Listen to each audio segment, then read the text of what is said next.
Deixa eu ver se... E aí, solta o papo, pô. Não, não pode falar mais aquelas coisas das fêmeas. Primeira edição do Botocast no Botomóvel. Não, mas vai lá, me conta qual que foi a sua abertura do terceiro olho, como diz o Ned, terceiro né? boto. Cara, foi Terceiro botou-olho. na questão... Ah, não, tem uma distribuidora ali fantástica. Você vai dormir agora? Eu? É. Eu tô pensando. Acordei cedo hoje. Eu também, eu acordei às 7 horas. Precisando dormir, sério mesmo. Eu também. Mas sem tempo para morrer. Como 007. O 007 é um filmaço, né, cara? Foi o último que eu vi no cinema. Vai lançar um novo Super-Homem aí, né? Expectativa aí. Parece que é de criança, né? Eu não sou muito. Cara, eu nem lembro quando foi a última vez que eu fui no cinema. Eu acho que foi pra ver Long Legs ano passado. Isso era um debate que eu tava tendo com uma pessoa no Botocast de quarta, o Café com Boto, na quarta-feira, que a gente tava falando sobre isso. A gente ia ao cinema e às vezes juntos, 5 anos atrás, tipo assim, toda semana. Não tinha uma semana da minha vida que eu não ia ao cinema, Eu entendeu? ia toda semana também. Pelo Dava menos uma sexta-feira, vez. eu ia. E agrega muito. Nossa, era fantástico, porque eu tinha reflexões na minha vida, era incrível. Mas a pandemia transformou esse hábito completamente. A última vez que eu fui assistir no cinema foi na estreia de 007, o último que teve, 24. Eu acho que, tipo assim, virou uma mistura da ascensão dos serviços de streaming. Tem muito filme que lança no cinema que lança junto no streaming. Ao mesmo tempo, sim. Com mais seletividade. Mas percebe, isso é ruim, porque o movimento é vida. O NPC, e quando você pensa na Matrix, naquela construção, né? O que a Matrix suga? O que é a Matrix? É uma entidade que vai sugar, vai usar a sua energia. No momento que você fica no celular, ali, couch potato total, no streaming, você deixa de fazer uma série de coisas. Porque no caminho pro cinema, eu pegava o carro, eu via pessoas, eu comprava alguma coisa. E você E é uma escolha ativa, né? Você vai no cinema, você tá lá pra experienciar aquilo. Às vezes, quando você assiste o filme você em tá casa, isolado, ou no celular, lá não pode ficar no celular, né? Não pode interromper, tem um tempo de duração. Exatamente, você tá lá só pra aquilo. É uma escolha. Não tem pause, né? Se você Olha, alguma bobeira, você não consegue. Vou te dar um exemplo. Sabe por que o cinema era importante? Porque o streaming mudou uma questão que é nossa possibilidade de tomar decisões acerca do foco. Sim. Onde eu dedico a minha atenção. Você tá assistindo hoje com a ali... Isabela, o que eu percebi? Isabela é o mestre do YouTube Shorts. O que eu mudei? Eu quero assistir Papai Noel. Ok, ela não tem como não ter tela. Ela tem que ter tela. Ela nasceu na tela. Você tem que assistir um episódio do Mickey que tem um Papai Noel lá pelos 15 minutos pra você ver a porra do Papai Noel, entendeu? Hoje em dia você só avança, vai pros 15 Não, ela minutos. quer ver Papai Noel assim, Papai Noel 1, Papai Noel 2, Papai Noel 3, vários tipos de Papai Noel. Vai no YouTube, não pega vai. os cortes só do Papai Noel. Agora ela assiste desenho do... você quer ver o Papai Noel? Então é Mickey faz o Natal da Disney. Então o Papai Noel vai aparecer lá nos 15 minutos do Mickey. Alguém quer alguma coisa? Que nome. Me querer. Continuar o nosso podcast. Essa questão do... Tipo assim, você tá assistindo filme em casa, às vezes toca o celular, você abre lá, olha a mensagem, perdeu uma parte do filme. Exatamente. E você tem o poder de voltar. Não, até que a questão de voltar, eu não acho tão problemática. Tipo assim, às vezes é até bom, se você realmente tá interessado no filme, você pega, você assiste, você pega as minúcias, volta nele. Esqueci do vazando. Você que tava falando, a gente só abriu um parênteses pra ele. O que você fala? Do terceiro olho. O terceiro olho, é verdade. Mas o que mais me chamou a atenção é a questão da personalização. Essa que é a questão do mundo atual. Faz sentido? Fácil. É o flow. Olha, Porque o que mundo funciona pra inteiro mim é não personalizado. funciona pra você necessariamente. E o sistema quer que todo mundo faça a mesma coisa, porque é considerado Porque certo. o sistema é feito para fazer pessoas substituíveis. Eu não quero o Dr. Lucas Castro, eu quero o Dr. Lucas... CRM Dr. 110 número mil. alguma coisa, gastroenterologista. Se você morrer, amanhã tem outro gastro no seu lugar, jovem. Exatamente. Você sabe a mesma coisa que você, se não mais. E se souber mais e for mais barato, é ele mesmo que vai, entendeu? Exatamente. Então é sempre a corrida contra a coisa. Só que agora, tá, só que aí vem o fenômeno. Por que que isso acontece? Por que que isso acontece? Não sei. Teve um erro social. A gente conseguiu entender a cognição. Pera, deixa eu comprar.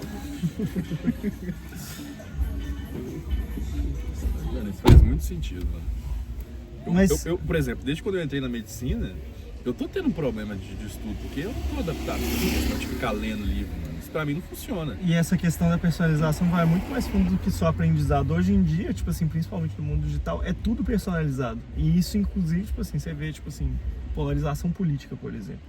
As pessoas, como elas estão sempre expostas a um algoritmo que valoriza aquilo que elas acreditam que elas querem ouvir, elas caem em câmaras de eco onde elas escutam sempre as mesmas opiniões e é tudo super personalizado pro gosto delas, e elas nunca têm suas opiniões desafiadas. E aí, com essa personalização do mundo digital, a pessoa acaba se moldando e se polarizando para um nicho muito específico de personalidade, e ela nunca sai daquilo. Concordo. Sobre essa questão da personalização que a gente tava falando, velho. Tipo assim, eu ainda tô no segundo período, mas foi hoje que eu tive a noção de que o que eu tô estudando tá errado. E eu tô vendo isso nas minhas notas, tá ligado?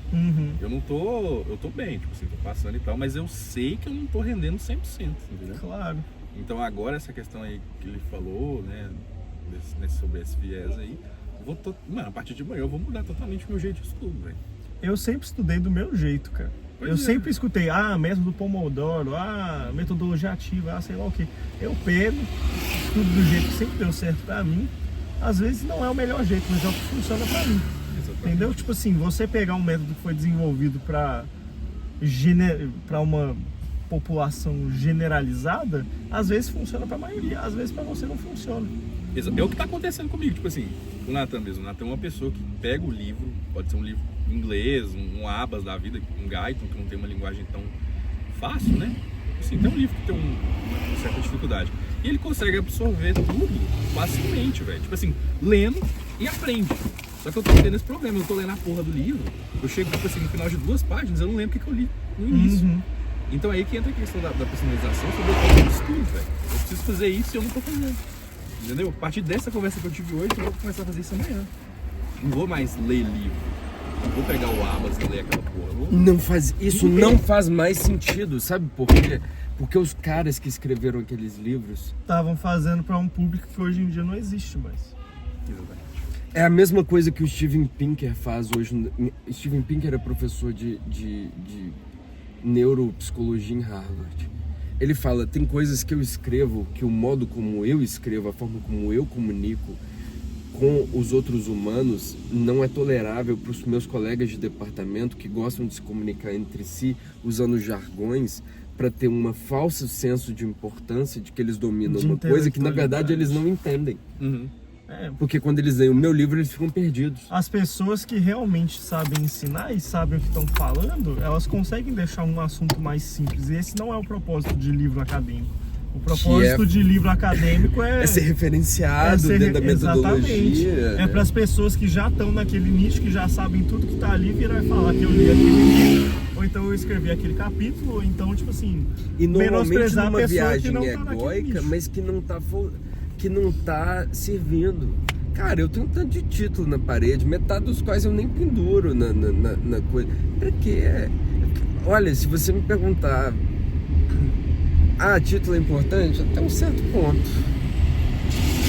Porque não adianta, tem gente que tem muito mais título que eu que não sabe metade do que eu sei. Eu não sei quem que é o autor da frase, mas você deve saber. Tem um ditado que fala que a pessoa que finge ser inteligente, ela pega um assunto difícil e torna ele mais difícil ainda. A pessoa que é inteligente e que realmente sabe o que está falando, ela consegue pegar um assunto difícil e tornar ele banal. Para uma pessoa que não sabe conseguir entender. Sabe qual é tudo, ó, vamos lá, frase dessas etéreas, eu não sei te falar quem falou essa frase, eu sei que parece uma regra universal, que ela é observável. Sim.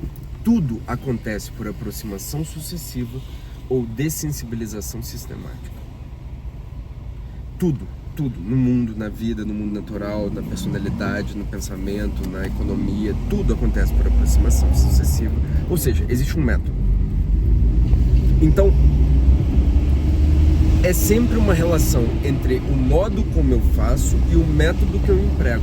Qual é o meu objetivo diante daquilo? Sabe por que as pessoas ficam tão confortáveis no sisteminha da escola? É porque você sai da escola de fato, colégio, ensino médio e tal, tradicional, ensino, em que a sua vida estava resolvida para você. Você pode achar que não foi interessante, que não foram os seus melhores anos, o cacete que for, mas você não pode negar que você não se sentia tão despropositado como você se sente hoje na faculdade, de vez em quando, ainda que seja. Porque lá estava muito claro o seu propósito. Era formar. E tava, não só formar, mas tinha todo a construção do que você tinha que fazer, o jeito como você tinha que fazer. Seu dever de casa é pra quinta-feira, você tem que fazer tal questões. Coisa, daquele jeito, patati patatá, e era tudo muito bem estável, e o resto da vida era preenchido com experimentações não responsabilizáveis. Tipo, experimente álcool. É ilícito você servir álcool. Então, assim, quem é que te serviu álcool se você era um adolescente menor de 18 anos? Cometeu um crime desde 2015. Você percebe? Tipo, mas, ok, era uma experimentação. Você não estava cometendo crime nenhum. Então, azar. Agora não. Agora a sua experimentação tem um custo. Vocês são casados. Se vocês forem pro Castelinho Drinks comigo, vocês estão meio enrolados. Entendeu? Tem responsabilidades, porém também tem muito mais potencial de criação, porque já existe o processo do amadurecimento, entendeu? Assim, uma construção. Você precisa olhar e respeitar a sua história e a sua construção para parar de tentar se moldar no mundo que faz pessoas substituíveis e que você sempre teve que lutar para se encaixar, e começar a fazer o mundo se encaixar na capacidade da sua contribuição. Quer dizer, olha mundo, eu serei um ser melhor se você me encontrar no meio do caminho. Eu vou entregar X potencialidades e você vai flexibilizar tal coisa para me encontrar ali. O mundo tende a não ser tão gracioso e fornecer essas... Mas os outros humanos vão. E é por isso que hoje eu diria que das commodities mais relevantes que um estudante de medicina poderia estar fazendo para sua prática futura era coletando audiência em mídia digital. Botocast. E o Gabriel Meirelles, 3 milhões de seguidores. Não, mas o Gabriel Meirelles ele é uma prostituição da medicina. Mas ele está feito na vida dele. Vai falar que não. Claro. Mas o que eu faço para o meu benefício próprio e apenas para o meu ganho não se sustenta, porque quem vive de status sempre se perde. O rolê aqui na Terra, se você não entendeu, é construção do inconsciente coletivo. Tem um rolê comunitário, não tem como. Você pode gerar valor e ganhar pelo seu valor e se autodesenvolver e ser ótimo, rico, inteligente, bonito e o cacete, mas você tem que estar contribuindo, porque senão você está falhando no propósito essencial e não vai se sustentar, porque quem vive de status está preso no jogo fantasmagórico da falta de propósito. Você quer um exemplo ótimo? Aquela médica... Você não conseguia pensar isso no ensino médio, esse é um exemplo ótimo. Aquela médica que falou, acho que foi no ano passado, que não existe câncer de mama, que fez uma declaração pública falando que não existe câncer de mama e que as pessoas, que o sistema estava tentando arrancar dinheiro de você e que na verdade ela estava falando a verdade e que aquilo era tudo uma grande farsa para poder ganhar dinheiro, que era uma grande indústria. Claro, dá dinheiro, óbvio. Tem médicos envolvidos, tem inúmeros aparelhos, tem inúmeras indústrias envolvidas naquilo que tem interesse naquilo. Porém, o que ela falou é mentira e ela falou aquilo para ganhar publicidade. Você acha que ela realmente acredita que não existe câncer de mama? Não. Pois é, e ela ganhou status, ela ganhou relevância, querendo ou não, um grande contingente de pessoas que tem o viés anti-estabelecimento, anti-sistema, anti-academicismo, acreditaram nela. Mas ela foi contra o propósito dela, ela foi contra um juramento, ela foi contra aquilo que ela foi moldada a fazer em prol de um status e uma relevância temporários. Aí entra uma coisa nova no mundo informatizado, que é a questão da oratória. Eu acho muito interessante, porque as pessoas hoje em dia, elas carecem de um líder. Né? Então, tipo Não assim, sei se é só hoje, não. Desde sempre elas carecem de um líder. Porque a carência é a carência da condição humana, que o Nery falou, cada humano, uma ilha, né? Um universo. Tá. Aí chega uma pessoa com algum posicionamento diferente. Porque ninguém entende alegórico. nada. Só que se alguém consegue me convencer de que entende... Ela entende, de que ela entende. Eu tô em busca de sentido. Nós todos estamos. As perguntas... Você consegue me responder? Não conseguiu. Você não conseguiu porque ninguém conseguiu. Da onde que a gente veio? Pra onde que a gente vai? O que a gente tá fazendo aqui? Qual que é o propósito? Qual que é o sentido? Tipo, você não conseguiu responder essa porra. Ninguém conseguiu. É por isso que existe Só que se religião. alguém vem aqui trazendo mais ou menos um arcabouço de uma resposta que dá algum grau de fluidez para as questões filosóficas essenciais...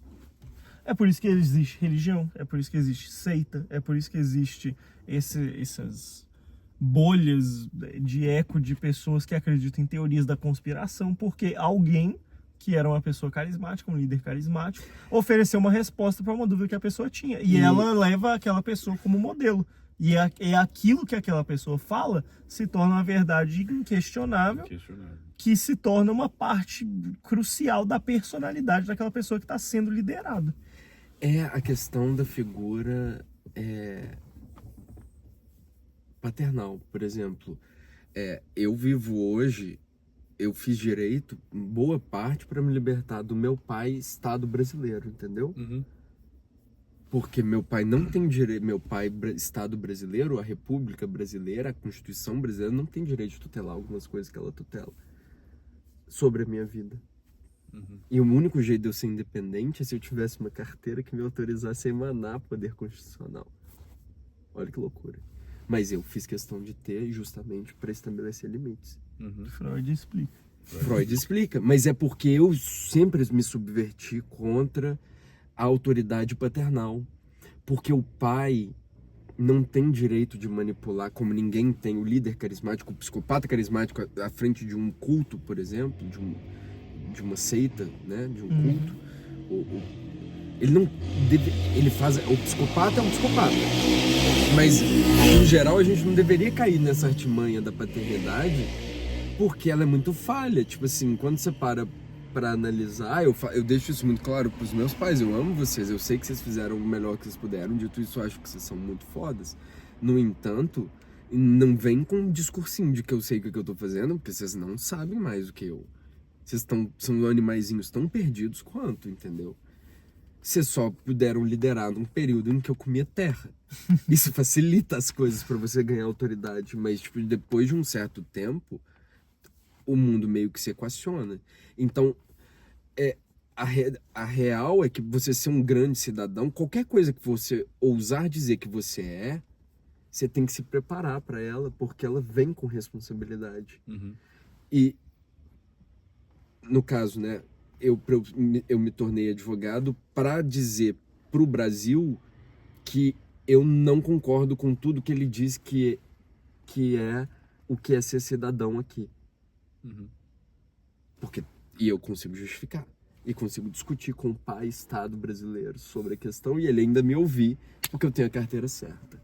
Percebe? Tipo... Então é muito sobre como que você vai se relacionar com isso. Dito a mesma coisa com os meus pais. Eu me relaciono assim desde que eu tenho 13 anos. Que foi o dia que eu sentei com meu pai e falei, não vou mais pedir para ir no shopping. Eu vou te comunicar que eu vou no shopping. Aí ele, beleza, confio mesmo. Eu que fiz. Eu que treinei. Então, vai lá. Qualquer coisa dá o grito, tô sabendo. Fizemos protocolo de segurança e acabou. Nunca mais falei, papai, posso ir ao shopping? Papai, estou indo ao shopping. Volto tal hora. Se puder me buscar, seria fantástico. Minha mãe achou péssimo. Meu pai concordou, minha mãe achou péssimo. Falou, mas eu é que te banco. Eu falei, você quer que eu pare de viver aqui, de estudar para trabalhar, só para poder mudar o seu argumento de que é você que me banca? Meu pai, tá tudo certo. Mas percebe? A mesma coisa com o Estado. As pessoas querem uma direção, a Unimontes dá. Você pode viver do status. Sou estudante de medicina da Unimontes. Tô na pública. Como é que é? Mais de 800 por vaga. Olha que top. Só que o que isso representa? Hoje. E você entra, olha, e tem muita gente incompetente do mesmo jeito. Não significa nada, que você é só mais um. E agora o só mais um não se sustenta. Porque serão substituídos. O Botocast é insubstituível. Insubstituível. É porque não é visível nos próximos 10 anos uma inteligência artificial que tenha passado os últimos 20 anos e que daqui a 10 anos terão sido 30 anos fazendo as coisas que eu fiz, pensando as coisas do modo como eu pensei e com todas as limitações e fragilidades humanas que habitam na minha alma. Então a minha articulação e o meu desejo de ser melhor todos os dias e de tentar me articular de maneira melhor todos os dias e de estar no mesmo processo de autoaperfeiçoamento que os modelos de linguagem artificial me faz tão capaz quanto, porém insubstituível, porque eu sou real. O que é real? Como se define o real? Mas nesse mundo em que nós estamos presos, o que nós vamos fazer para que a gente não seja mais um? O que a gente tem que mudar? Faz sentido a minha pergunta? Faz, mas não faz ao mesmo tempo. Sabe por quê? Se você vai lá na... Eu preciso dormir. Só responder a pergunta aí. Pode responder. Pode continuar o Botocast. Boa noite pra você. Faz e não faz. Porque se você para pra pensar, tipo assim... Como que... Valeu, Edu. Tamo junto sempre, irmão. Como que eu... Passa aí pra frente. Vamos lá pro... Vamos pro Ibiza. Vamos pra Ibiza.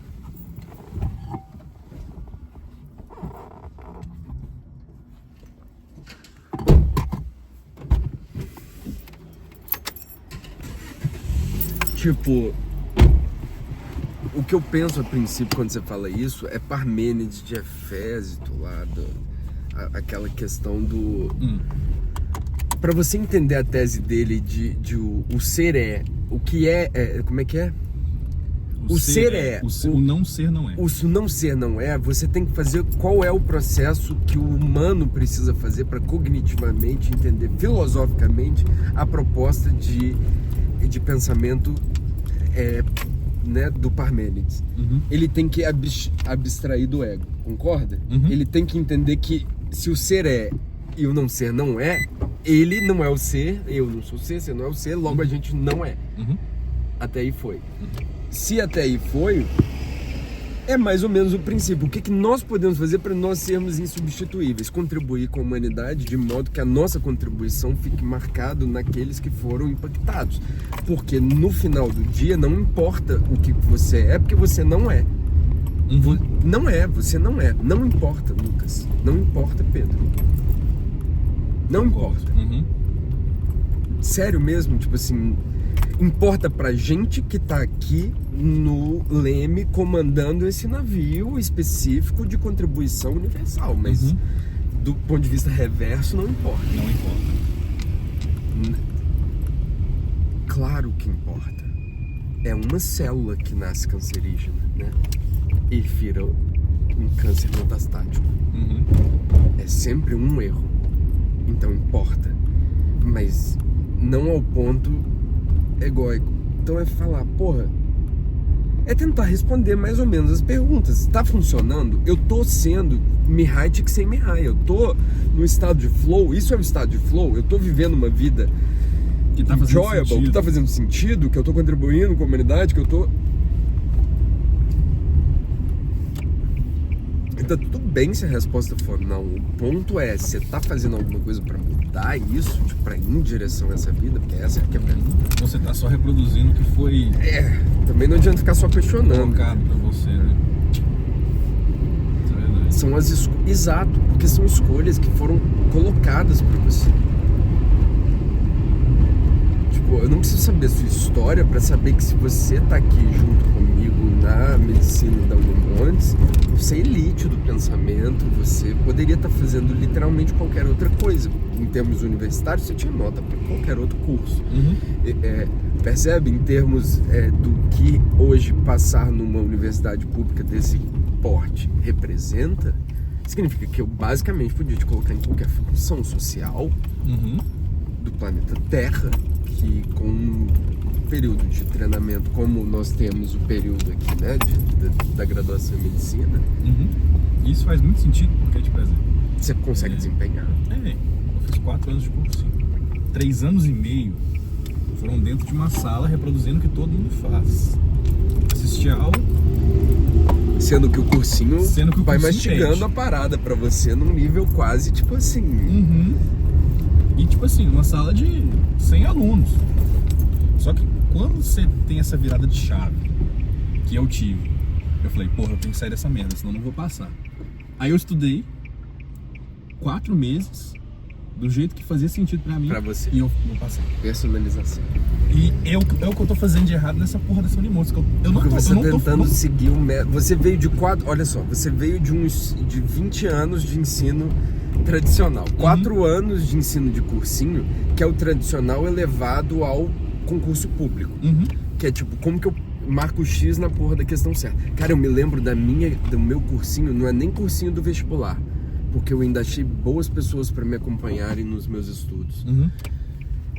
Mas a galera do cursinho da OAB, eu lembro até hoje a fala da mulher lá do Rio de Janeiro.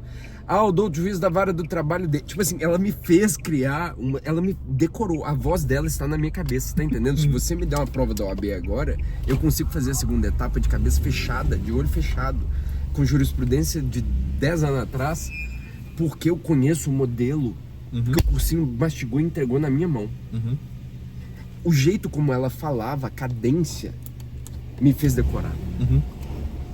E de repente você cai no que eu fui ter contato, e olha que eu venho de um colégio que aos 14 para 15 anos, ele vira e fala assim, não tem mais uniforme, não tem mais chamada, as portas do colégio estão abertas. Se você quiser sair lá e jogar truco o dia inteiro, não importa. Se você vier e passar na prova, tá tudo certo. Ninguém passava na prova quando fazia isso, mas não importa, ele liberava. Então assim, sempre buscando autonomia.